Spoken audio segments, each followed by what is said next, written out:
boys, welcome back to a brand new video, and today we're gonna be diving into a pretty unique topic and something that should be covered after everything that's recently happened on Forza, as in resetting the money, the resetting of the auction house, and just all the stuff that Forza's actually recently worked on the game. It has brought up a new question, and what that question is essentially is why you, as well as most other people, stopped playing Forza Horizon 5, because I've noticed in a lot of the video comments on glitches or when Forza does something, it's people saying this is why I stopped playing, or there's other reasons why they stopped playing, but not a lot of people saying this is why I started playing, which pretty much means that Forza is not attracting any new players.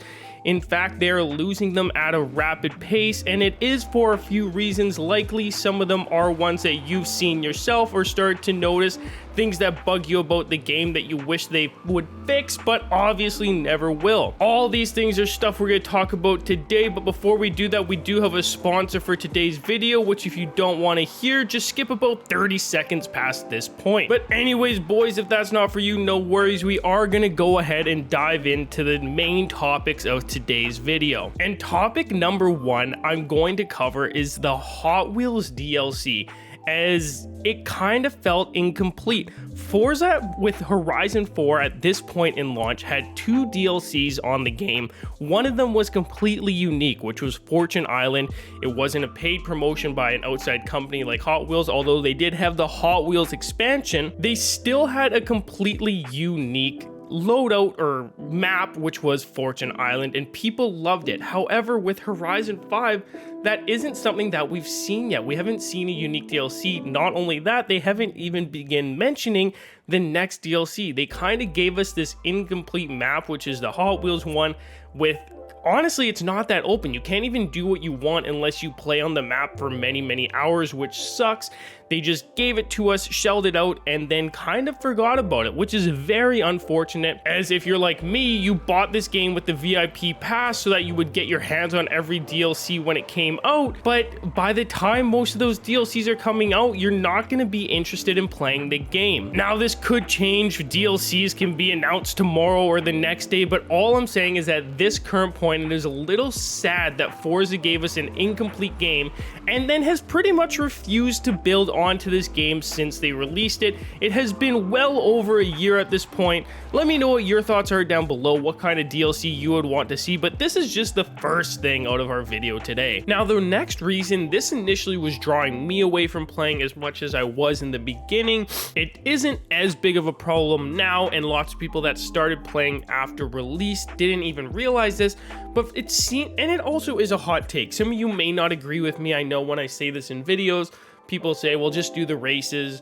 They don't care about the auction house so much. That's okay, but for me, the auction house is a big part of this game and something that I find the most entertaining. And what that is Forza has done a very good job of taking some of the most fun aspects out of the game. They've put a lot of effort into making sure we don't have good super wheel spins. Super wheel spins aren't easy to get.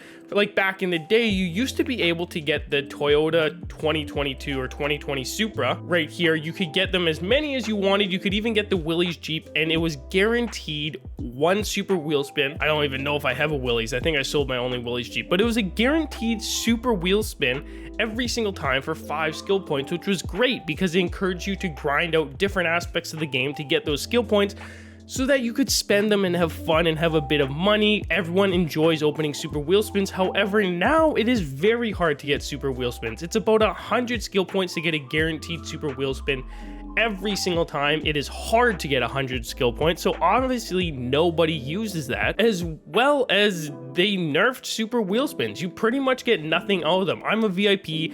They give you like 2 super wheel spins a month. I don't know what it is. I don't know why they do it. It doesn't really add anything. There's no point to them doing it, but if I go to, I don't even know where they give them to me, Message Center, and you go over, they do give you 2 super wheel spins every now and then, so you can open those. But look, you get hardly anything out of them every single time. It's 90% green now, which is insane. Back in the day, you used to get hundreds of thousands of credits every time you open those super wheel spins, but now they're ruined. That was another big thing that Forza did to their game that brought away a ton of players, because people would do events for those super wheel spins. It was one of the funnest aspects, was unlocking one of those, and it's like gambling a little bit, I suppose. It's just fun. It's the mystery of not knowing what you're gonna get, but now it's pretty much guaranteed what you're gonna get is garbage. The last one I'm going to do is kind of a 2-for-1 here. We're gonna go back to the festival to see what I mean. But initially there's zero incentive to sign in and even play this game whatsoever. There's rewards weekly, which Forza Horizon 5 also had, but you get the super wheel spins out of them, which no one really cares about. And these rare cars, people know that they aren't going to be able to sell them for as much as they want. And if they do, what are they going to spend their money on now? Forza has taken a lot of the fun aspects and incentives out of the game that people feel like there's not really much reason to be playing anymore unless they have friends to be playing against or exploring it with. It's no longer a solo game. Now, that linked in with this no longer a solo game, there's also like horrible story mode across this entire game. The donut media, I'm sorry, it was garbage. Nobody enjoyed that.